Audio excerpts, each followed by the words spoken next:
अस्सलाम वालेकुम।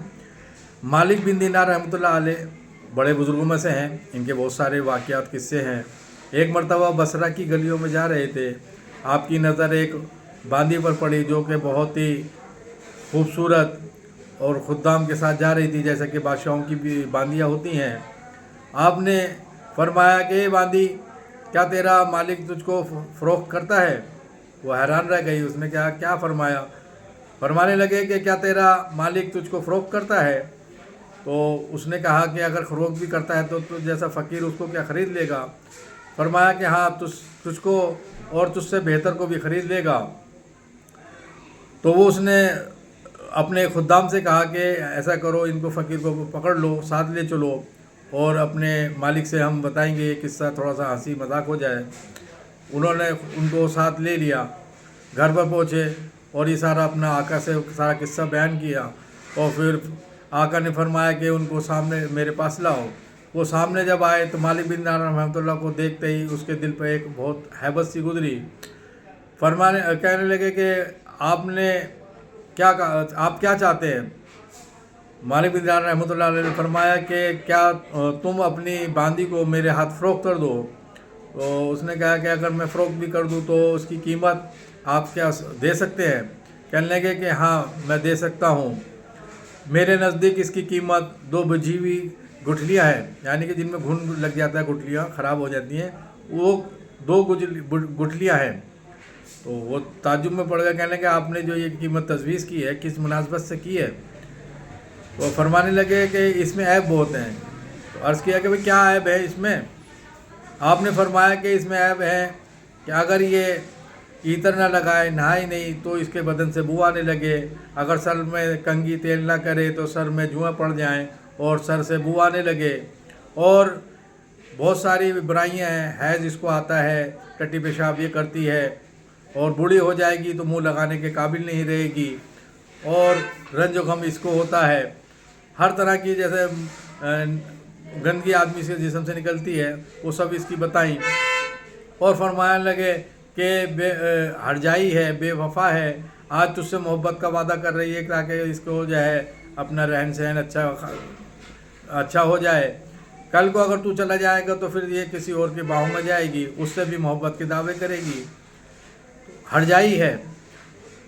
तो उन्होंने फरमाया कि मेरे पास इससे भी बेहतर बांदी है जो बहुत ही कम कीमत में है, और वो जो है जौहर और मुश्क और जाफ़रान से बनी हुई है, और उसको वो जो है बागों में और जन्नत की नहरों में का पानी पीकर पली है, और वो हरजाई नहीं है, और अगर वो आसमान से अपनी कलाई निकाल दे तो सूरज बेनूर हो जाए, और अगर अपनी ज़ेब व ज़ीनत के साथ आज दुनिया में आ जाए तो सारा घर रोशन चमकदार हो जाए, अगर वो मुर्दे से बात करे तो मुर्दा ज़िंदा हो जाए, अगर वो समुंदर में खारे पानी में अपना आबे दहन यानी कि थूक दे तो सारे समुद्रों का पानी मीठा हो जाए।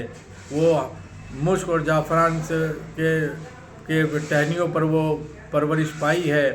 तो जो जन्नत की जो हूरों के बारे में है वो उसकी जो खूबियाँ हैं वो सारी उन्होंने बतलाई, और फरमाया कि ये बहुत ही कम कीमत में है, इतनी आलीशान चीज़ और बहुत ही मामूली कीमत में है, और हर ज़माने में हर शख्स के पास वो कीमत मिल जाती है। और इसकी कीमत ये है कि आप रात का वक्त उठो और अल्लाह के सामने खड़े हो जाओ, 2 रकात नमाज तहज्जुद की पढ़ लो, अल्लाह को राज़ी कर लो, अगर रास्ते में कोई दुख देने वाली चीज़ है उसको हटा दो, और दुनिया को मुख्तसर दुनिया को अपना कमाओ और उस पर ही गुजारा करके चले जाओ। दुनिया के धोखे की ज़िंदगी घर से हटकर आखिरत के हमेशा हमेशा घर पर उसको जो है ध्यान लगाओ। और इस तरह की जो दीनी काम होते हैं उन्होंने वो समझाए, और उसने आकर ने सुना और फरमाया कि अपनी बांदी से कि तूने शेख की बातें सुनी? तो फरमाया कि सुनी, कि बहुत ही अच्छी नसीहत की है शेख साहब ने, ये सच है। तो फिर उन्होंने कहा कि आज से तू आज़ाद है और तेरे इतना माल में तेरी नज़र है, और सारा सामान नौकरों को बुलाया, उनको भी आज़ाद कर दिया, उनको भी माल दिया, और जो माल बचा घर बचा उसको अल्लाह के रास्ते में सदका कर दिया। तो बांदी भी कहने लगी कि मेरे आका, अब तुम्हारे बाद में मेरी ज़िंदगी जो है बेहतर ना होगी और मैं भी आपके साथ रहूँगी। اس نے بھی اپنا سارا زیب و زینت کے سامان اور لباس سب اتار کر صدقہ کر دیے، ایک کپڑا موٹا سا لیا اور اپنے بدن پہ لپیٹ لیا، اور جو ہے دنیا کی ساری چیز دولت اس کو سب کو ان نے بھی صدقہ کر دی، اور دونوں جو ہے اپنے اس کو گھر کو سے ودا ہو گئے، اور ساری زندگی انہوں نے اسی طرح سے دینداری میں اور مشقت مجاہدہ قربانی دیکھتے ہوئے اللہ کو راضی کرتے ہوئے زندگی گزاری، اور اسی میں ان کی موت ہوئی۔ اور شیخ صاحب جو ہے ان کو اس میں جو ہے یہ چیزیں نصیحت کرنے کے بعد میں ان کو دعائیں دیتے ہوئے چلے گئے۔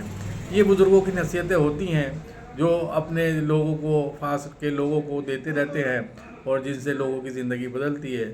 اللہ تعالی ہمیں بھی آخرت بنانے کی توفیق عطا فرمائے۔ السلام علیکم۔